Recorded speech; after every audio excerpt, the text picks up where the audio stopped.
Bonjour, et bonjour Stanley. Bonjour Stanley. Donc aujourd'hui nous allons parler d'un truc très important pour le Highland Dance qui est l'en-dehors. C'est une caractéristique qui est partagée par beaucoup de styles de danse mais qui est très important chez nous aussi. L'en-dehors en Highland Dance, il n'est pas excessif mais il est permanent par contre. Alors qu'est-ce que c'est que l'en-dehors? Eh bien l'en-dehors c'est la capacité de ce petit nonos là, dans son logement ici, à en fait, je vous mets le pied droit, voilà, à en fait ouvrir sur le côté, de manière à diriger le fémur vers l'extérieur et de diriger le genou vers l'extérieur. Donc c'est un mouvement qui est initié par la hanche et par la hanche seulement. Il y a beaucoup de muscles dédiés au fonctionnement de la jambe, mais globalement, si on doit en retenir que 5 autour de cette hanche, c'est les deux obturateurs, les deux gémellaires et le piriformis, si vous voulez savoir leur petit nom. Donc, alors, je vais faire une série de destruction de mythes par rapport à l'en-dehors. Déjà, le premier qu'on entend, on l'entend à propos de la danse classique, mais on l'entend aussi pour tout type de danse qui est en dehors, c'est l'en-dehors, c'est pas naturel.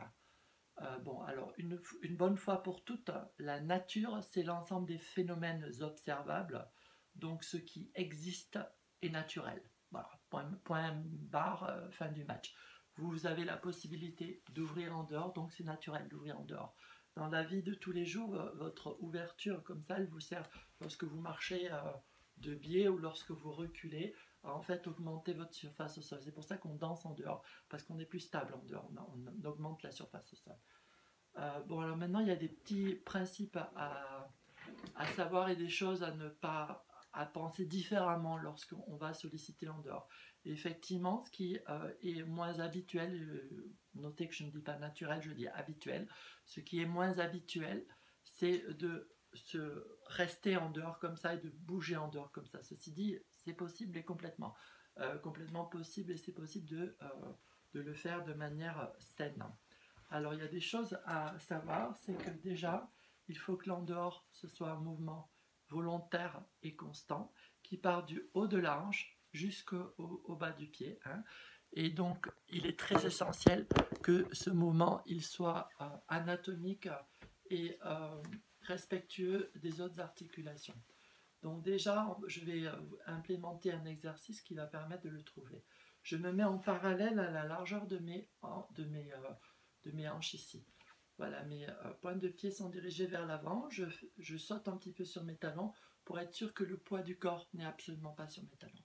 Je vais contracter mon plancher pelvien monte. Ici, je contracte mon ventre, je contracte mes bas fessiers et puis je vais solliciter mes muscles rotateurs en glissant le long sur mes orteils.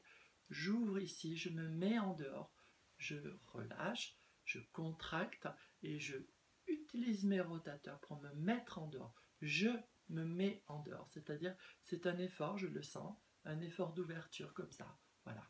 Et cet en dehors que j'ai, ça va être mon en dehors à moi. Alors bien sûr, avec le travail, il va progresser. Mais il n'y a aucune honte à être là. Je veux dire, on n'a pas besoin d'être là. Voilà. Donc c'est l'erreur à éviter, c'est de ne pas définir l'en dehors de manière extérieure, c'est-à-dire je regarde, je modélise quelque chose, alors oui, ça doit être comme ça, et d'essayer d'y aller de l'extérieur à l'intérieur, c'est l'inverse, c'est la sensation interne d'ouverture ici qui doit déterminer votre en dehors à vous. Et lorsque je le fais de cette manière-là, si je vais plier, ça soit davantage, mon genou va aller au-dessus de mon orteil du milieu, au-dessus du milieu de mon pied. Et c'est là que, du coup, je garde la logique de ma jambe, en fait, qui est cet alignement hanche, rotule, milieu du pied, qui va faire en sorte que mon en dehors, je vais pouvoir le maintenir sans tuer mon genou, sans tuer ma cheville. Donc ça, c'est très important, c'est peut-être la chose la plus importante. Donc vraiment, trouver votre propre en dehors sur cette ouverture-là et vraiment sentir que cet en dehors, vous le respectez tel qu'il est. Il progressera avec le travail, mais vous ne le forcez pas par rapport à une idée extérieure. C'est votre sensation d'ouverture à vous, personnelle, la vôtre, qui détermine cet en dehors-là. Ensuite, pour diriger l'en dehors, c'est intéressant d'aller appuyer le petit orteil pour sentir qu'on peut diriger ce talon, cette rotule, on peut la diriger sur comment on est dans son pied. Encore une fois, si vous êtes dans un en dehors organique qui vous est propre, vous n'avez pas vraiment ce genre de problème. Mais si vous sentez que votre pied roule vers l'avant comme ça veut dire que peut-être vous êtes trop ouvert. Donc allez voir si vous pouvez appuyer votre pied sur l'extérieur pour pouvoir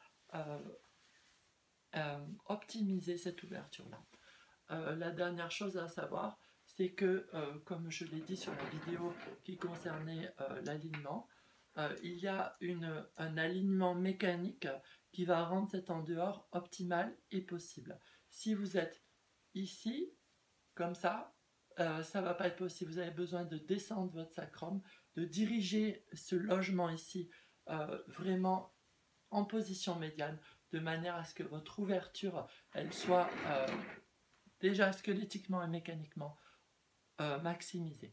Et le reste, c'est une histoire de travail. Mais si je résume mon propos en très peu de mots, respectez-vous, trouvez votre sensation d'en dehors, où il est votre en dehors. Moi, j'ai beaucoup dansé, voyez-vous, mon en dehors, il est là. Il n'est pas là, il est vraiment ici. Et là, je vais pouvoir travailler, je vais pouvoir vraiment respecter mon corps. Et plus je prends de la force en sécurité, plus je peux danser dans cet en dehors qui est le mien, plus j'ai l'air en dehors.